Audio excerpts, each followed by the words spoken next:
Hi friends, അങ്ങനെ മറ്റൊരു video ആയിട്ടാണ് ഞാൻ വന്നിരിക്കുന്നത്. ഷറഫുദ്ദീൻ പ്രൊഡ്യൂസറായി നമ്മുടെ അനുപമ പരമേശ്വരൻ. ഓക്കെ, അനുപമ പരമേശ്വരൻ കേന്ദ്ര കഥാപാത്രമായി അവതരിപ്പിച്ച ദ പെഗ് ഡിറ്റക്റ്റീവ്, അതിനെ പറ്റിയുള്ള റിവ്യൂ. ഞാൻ സിനിമ കണ്ടിരുന്നു. വളരെ ഡീറ്റെയിൽ ആയിട്ടുള്ള റിവ്യൂ ആണ് ഞാൻ ഇതിൽ പറയാൻ പോകുന്നത്. പേടിക്കണ്ട, സ്പോയിലർ ഇല്ല. ഓക്കെ, അപ്പോ ഈ സിനിമയുടെ റിവ്യൂയിലേക്ക് കിടക്കുന്നതിന് മുമ്പ് നിങ്ങൾക്ക് എന്റെ ചാനൽ ഇഷ്ടപ്പെടുന്നുണ്ടെങ്കിൽ നിങ്ങൾ എന്റെ ചാനൽ സബ്സ്ക്രൈബ് ചെയ്യുക, ലൈക്ക് ചെയ്യുക, ഷെയർ ചെയ്യുക, വീഡിയോ മുഴുവൻ കാണുക. അതുപോലെ നിങ്ങൾ എന്റെ ഫേസ്ബുക്കും ഇൻസ്റ്റാഗ്രാം ചാനലും കൂടെ സബ്സ്ക്രൈബ് ചെയ്യുക. ഓക്കെ, പിന്നെ നിങ്ങൾക്കൊരു സർപ്രൈസ് എന്റെ ചാനലിലൂടെ ഉണ്ടാവും. അത് ഉടനെ തന്നെ ഉണ്ടാകും. നമ്മൾ ഈ ചാനലിന്റെ ഒരു പാറ്റേണിന്റെ രീതി അറിയാലോ. അത് നമ്മളൊരു സർപ്രൈസ് ആയിട്ടുള്ള ഒരു കാര്യമാണ് നമ്മൾ ഇൻട്രൊഡ്യൂസ് ചെയ്യും കാര്യങ്ങളെല്ലാം. സോ അത് നിങ്ങൾക്ക് വരും വീഡിയോകളിൽ നിങ്ങൾക്ക് കാണാൻ പറ്റും. So please wait for that. Okay, ഇനിയിപ്പോ നമുക്ക് സിനിമയുടെ കാര്യങ്ങളിലേക്ക് കിടക്കാം. സിനിമ ഞാൻ നേരത്തെ പറഞ്ഞില്ല, ഷറഫുദ്ദീൻ പ്രൊഡ്യൂസറായിട്ട് ആദ്യമായി പ്രൊഡ്യൂസ് ചെയ്യുന്ന, അത്ര കോൺഫിഡൻസ് ഉണ്ടായിരിക്കുമല്ലോ ഈ ആൾക്ക്, സിനിമ നടന്മാർ തന്നെ അതേ സിനിമ പ്രൊഡ്യൂസ് ചെയ്യുന്നത്. സോ അതിന്റെ രീതിയിൽ പുള്ളി വൃത്തിയായിട്ടുള്ള ഒരു നല്ല സിനിമയായിട്ട് എനിക്ക് ഫീൽ ചെയ്ത ഒരു സിനിമയാണ് ദ പെഗ് ഡിറ്റക്റ്റീവ്. ഈ സിനിമയുടെ പേര് സൂചിപ്പിക്കുന്നത് പോലെ ഇതൊരു ഡിറ്റക്റ്റീവ് സ്റ്റോറിയാണ്. എന്ന് പറയുമ്പോൾ നിങ്ങളൊരു മിസ്റ്ററി ത്രില്ലർ കണ്ടുപിടിക്കുന്ന ഡിറ്റക്റ്റീവ് അല്ല. നമ്മൾ നേരത്തെ കണ്ടതുപോലെ CID മൂസ എന്ന് പറയുന്ന നമ്മുടെ പഴയ evergreen comedy Tom and Jerry ഒരു സിനിമ, അതുപോലെ ലോജിക്കുകൾ ഉണ്ട് അതിനകത്ത്. പക്ഷെ ലോജിക് ഇല്ലായിരുന്നു, പക്ഷെ ഇതിനകത്ത് ലോജിക് ഉണ്ട്. പക്ഷെ കോമഡീസ് എല്ലാം അത് അതേ നല്ല രീതിയിൽ വന്നിട്ടുണ്ട്. പിന്നെ കുറെ മെമ്മറബിൾ സ്വീറ്റ് മൊമെന്റ്സ് കാര്യങ്ങൾ ഇതിനകത്ത് സെറ്റ് ചെയ്തിട്ടുണ്ട്. അത് ഞാൻ ഡീറ്റെയിൽ ആയിട്ട് വീഡിയോന്റെ ഒക്കെ പറയാം അങ്ങോട്ട് പോകുമ്പോൾ. സോ നമുക്ക് ആദ്യം ഇതിന്റെ കാസ്റ്റ് ആൻഡ് ക്രൂവിലേക്ക് വരാം. ഈ കാസ്റ്റ് ആൻഡ് ക്രൂ വരുന്നത് നമ്മുടെ ഫസ്റ്റ് ഞാൻ പറഞ്ഞ നായകൻ നമ്മുടെ ഷറഫുദ്ദീനാണ്. ഷറഫുദ്ദീനാണ് ഇതിന്റെ കേന്ദ്ര കഥാപാത്രമായി അവതരിപ്പിച്ചിരിക്കുന്നത്. അതുപോലെ ഇതിനകത്ത് രണ്ടാമത്തെ ക്യാരക്ടറായിട്ട് വരുന്നത് നമ്മുടെ അനുപമ പരമേശ്വരനാണ് നായികയായിട്ട് വരുന്നത്. പിന്നെ നമ്മുടെ രഞ്ജി പണിക്കർ ഉണ്ട്. അതുപോലെ നമ്മുടെ കുട്ടേട്ടൻ വിജയരാഘവൻ ഉണ്ട്. അതുപോലെ നമ്മുടെ വിനായകൻ ചേട്ടനുണ്ട്. പിന്നെ നമ്മുടെ നിശാന്ത് സാഗർ, അതുപോലെ ജ്യോതിഷ് ജ്യോതിർ, ശ്യാം, നമ്മുടെ പ്രേമലു, ശ്യാം, ജെ.കെ. പിന്നെ മെയിൻ വിനയ് ഫോർട്ട് ഉണ്ട് പോലീസ് ക്യാരക്ടറിൽ. പിന്നെ 2 പോലീസുകാർ കൂടെയുള്ള സൂപ്പർ ക്യാരക്ടറാണ്. അങ്ങനെ കുറെ പേരുണ്ട്. പിന്നെ നമ്മുടെ ഇതിന്റെ സൈഡായിട്ട് സണ്ണി വെയിന്റെ ചെറിയൊരു പോർഷൻ, ഒരു ഗസ്റ്റ് റോള് പോലെ. ഓക്കെ, അങ്ങനെ ഇതാണ് ഇതിന്റെ ക്യാരക്ടറായിട്ട് വരുന്നത്. ഇതിന്റെ സിനിമ സംവിധാനം ചെയ്തത് പ്രണീഷ് വിജയനാണ്. പ്രണീഷ് വിജയന്റെ സിനിമയാണ്. നമ്മള് ഇനി സിനിമയിലേക്ക് വരികയാണെങ്കിൽ, സിനിമയുടെ ക്യാരക്ടർ കാര്യങ്ങളെല്ലാം പറഞ്ഞ പോലെ ഈ സിനിമയിലേക്ക് വരികയാണെങ്കിൽ, സിനിമ വളരെ നല്ലൊരു സിനിമയായിട്ട് എനിക്ക് ഫീൽ ചെയ്തൊരു സിനിമയാണ്. അതായത് നമ്മുടെ CID മൂസ എന്ന സിനിമ നമ്മൾ ഒരുപാട് ആസ്വദിച്ചിട്ടുണ്ട്. അതിനകത്ത് ആ ഒരു ക്യാരക്ടർ കാര്യങ്ങളെല്ലാം സെയിം തന്നെ. അതിനകത്ത് നമ്മളൊരു പട്ടി അതിനെ ചുറ്റിപ്പറ്റി അതിനൊരു കറക്റ്റ് ക്യാരക്ടർ കൊടുത്തിട്ടുള്ള ഒരു സിനിമയാണ്. സോ ഇതും അതുപോലെ തന്നെ ഇതിനകത്ത് പെറ്റ്സ് ആണ് മെയിൻ ആയിട്ട് വരുന്നത്. പെറ്റ്സിനെ വെച്ചിട്ടാണ് ഈ കഥ കൊണ്ടുപോകുന്നത്.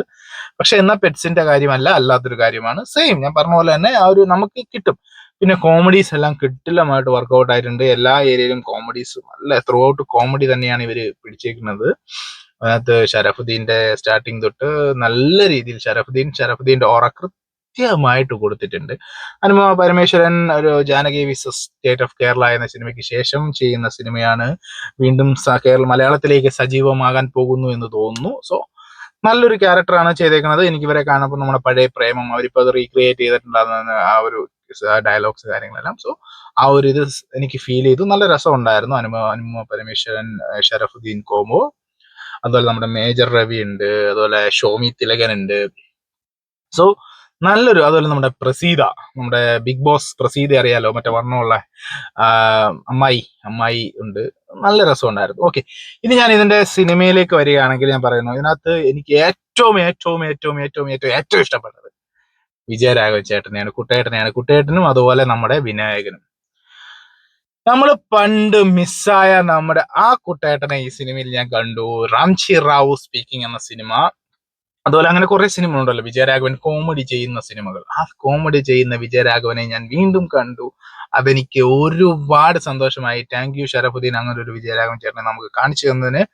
അതുപോലെ തന്നെ വിനായകൻ, നമുക്കറിയാം വിനായകനെ നിങ്ങൾ ആര് എന്ത് പറഞ്ഞാലും വിനായകൻ എന്ന പേര് കേൾക്കുമ്പോൾ നിങ്ങളുടെ മനസ്സിലേക്ക് ആദ്യം വരുന്ന ക്യാരക്ടർ ഏതായിരിക്കും?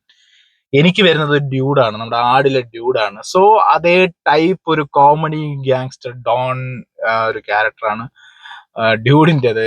വളരെ നല്ല രസമുണ്ട്. അതുപോലെ ഈ സിനിമയുടെ മെയിൻ ഒരു കാര്യം, നമ്മൾ പല കാര്യങ്ങളും നമ്മൾ സോഷ്യൽ മീഡിയയിലും അല്ലാതെ കണ്ടെക്കുന്ന ന്യൂസിന്റെ റെഫറൻസ് എടുത്തിട്ടുണ്ട്, നല്ല രീതിയിൽ ചെയ്തിട്ടുണ്ട്. സോ വളരെ വളരെ നല്ലത്. അത് നിശാന്ത് സാഗറിന്റെ ക്യാരക്ടറൊക്കെ നല്ല രസമുണ്ടായിരുന്നു, തമാശ കാര്യങ്ങളൊക്കെ നിറഞ്ഞിട്ട് ഒരു കൊള്ളാം, നല്ലൊരു സെറ്റപ്പ് ആയിട്ട് വന്നു. അതിലെ തുടക്കത്തില് നമ്മുടെ അതുപോലെ രഞ്ജി പണിക്കരുണ്ട്. അപ്പോൾ രഞ്ജി പണിക്കറിന്റെ ക്യാരക്ടറും ഒരു സെയിം നമ്മുടെ ആടിലെയൊക്കെ പോലെ ഒരു ഗംഭീരനായ ഒരു നല്ല കോമഡിയൊക്കെ പറയുന്ന നല്ലൊരു അച്ഛൻ ക്യാരക്ടർ. നല്ല രസം ഉണ്ടായിരുന്നു കേട്ടോ, നല്ല രസമുണ്ട് പടം. കാശ് കൊടുത്ത് ടിക്കറ്റ് എടുത്താൽ മുതലാകുന്ന ഒരു പടമാണ്. പിന്നെ ഇതിനകത്ത് പോരായ്മ എന്ന് പറയാനായിട്ട് എനിക്ക് പ്രത്യേകിച്ച് ഒന്നും കാണുന്നില്ല. ഉണ്ട്, ചെറിയ ചെറിയ കാര്യങ്ങളേ ഉള്ളൂ, പക്ഷെ എനിക്ക് വലുതായിട്ടും തോന്നുന്നില്ല. അതുകൊണ്ട് ഈ പോസിറ്റീവിന്റെ ഇടയ്ക്ക് നെഗറ്റീവ് വന്നിട്ട് വളരെ നിസ്സാരമായി പോകും. സോ അതുകൊണ്ട് എനിക്ക് നെഗറ്റീവ് പറയാനുള്ള താല്പര്യമില്ല. കാര്യം നല്ല പടമാണ്, നല്ല പടം. കാര്യം മ്യൂസിക് കാര്യങ്ങളൊക്കെയാണ് ഞാൻ ഉദ്ദേശിച്ചത്. നെഗറ്റീവായിട്ട് എനിക്ക് വലുതായിട്ട് അതിനെ പറ്റിയ ബാക്ക്ഗ്രൗണ്ട് സ്കോർ കാര്യങ്ങൾ, ഇപ്പം സി ഡി മൂസയുടെ കേസൊക്കെ പറയുവാണെങ്കിൽ, ഞാൻ എന്തുകൊണ്ടാണ് എല്ലാം സി ഡി മൂസ പറയുന്നത് വെച്ചാൽ അത് ഇതുമായിട്ടാണ് കമ്പയർ ചെയ്യാൻ കുറച്ചുകൂടെ എളുപ്പം, അതുകൊണ്ടാണ് കേട്ടോ. സോ സി ഡി മൂസിലൊക്കെ നമ്മൾ എല്ലാത്തിനും ബാക്ക്ഗ്രൗണ്ട് സ്കോർ അതുമായിട്ടൊരു നമുക്ക് അത് ആ ബാക്ക്ഗ്രൗണ്ട് സ്കോർ നമുക്കൊരു ഒരു ഇൻട്രസ്റ്റ് തോന്നും, ആ ഒരു സാധനമാണ്. പക്ഷെ ഇതിനകത്ത് ബാക്ക്ഗ്രൗണ്ട് സ്കോറും അല്ലാതെ മ്യൂസിക് കാര്യങ്ങൾ എനിക്ക് അത്ര അങ്ങോട്ട് ആയിട്ടില്ല. അത് മാത്രമേ ഞാൻ പറയുന്നുള്ളൂ. അല്ലാതെ ഇത് തീരെ കൂറയാണോ അല്ലെങ്കിൽ വെറും ബോറാണോ അല്ല ഞാൻ പറഞ്ഞത്. ബാക്ക്ഗ്രൗണ്ട് സ്കോർ എനിക്ക് ബസ്സിൽ അതുമായിട്ട് മാച്ചിങ് ആയിട്ട് വരുന്നില്ല. പിന്നെ ഇതിനകത്ത് എനിക്ക് ഏറ്റവും ഇഷ്ടപ്പെട്ടത് അതിന്റെ ക്ലൈമാക്സ് ആണ്. ആ ക്ലൈമാക്സ് എന്ന് പറയുമ്പോൾ ആ ക്ലൈമാക്സ് സീന്റെ കാര്യമല്ല, ലൊക്കേഷന്റെ കാര്യമാണ്. ലൊക്കേഷൻ സൂപ്പർ, ആ പറ്റിയ സാധനം. ആ ഒരു അത്രയും ക്യാരക്ടേഴ്സ് അല്ലെങ്കിൽ അത്രയും ആൾക്കാർ ആ ഒരു ഏരിയയെ കൊണ്ടുവന്നിട്ട് ആ ഒരു ഏരിയയിലെ ക്ലൈമാക്സ് ഷൂട്ട് ചെയ്ത് വെച്ചേക്കുന്നത് നല്ല രസമുണ്ട്. കൊള്ളാം, നല്ല രസമായിട്ട് തന്നെ ചെയ്തിട്ടുണ്ട്. ആ ഓരോ രീതിയും ആ ഒരു കൊണ്ടുപോയ കാര്യങ്ങളും. പിന്നെ ഇതിനകത്തൊരു പട്ടിക്കുട്ടിയുണ്ട്, നമ്മുടെ സി ഡി മുസ പോലെ തന്നെ ഇതിനകത്ത് ഒരു പട്ടിക്കുട്ടിയുണ്ട്. പിന്നെ വേറൊരു പെറ്റ് ഉണ്ട്, അറിയാലോ, ഇതിനകത്ത് പേര് സൂചിപ്പിക്കുന്ന പെറ്റ് ഡിറ്റക്റ്റീവ്, ഒരു പെറ്റിനെ സംബന്ധപ്പെട്ട് പക്ഷെ എന്നാൽ മനുഷ്യരിലേക്ക് വന്ന് അവരുടെ കുറെ ഒരു കാര്യം റിലീവ് ആവുന്ന ഒരു കാര്യമാണ്. അത് ഇവരുടെ ജീവിതത്തിലും അല്ലാതെയൊക്കെ ബാധകമാവുന്ന ഒരു നല്ലൊരു കഥ, കുഴപ്പമില്ല. സോ അതുകൊണ്ട് നിങ്ങൾ എല്ലാവർക്കും ധൈര്യസമേതം പോയി കാണാൻ പറ്റുന്ന നല്ലൊരു സിനിമ. സി ഡി മൂസയ്ക്ക് ശേഷം നിങ്ങൾക്ക് എല്ലാവർക്കും കുടുംബസമേതം ചിരിക്കാനായിട്ട് തിയേറ്ററിൽ പോയി കാണാൻ പറ്റുന്ന ഒരു സിനിമയാണ്. ഓക്കെ, നിങ്ങൾ എല്ലാവരും പോയി കാണുക, കണ്ടിട്ട് അഭിപ്രായം പറയുക.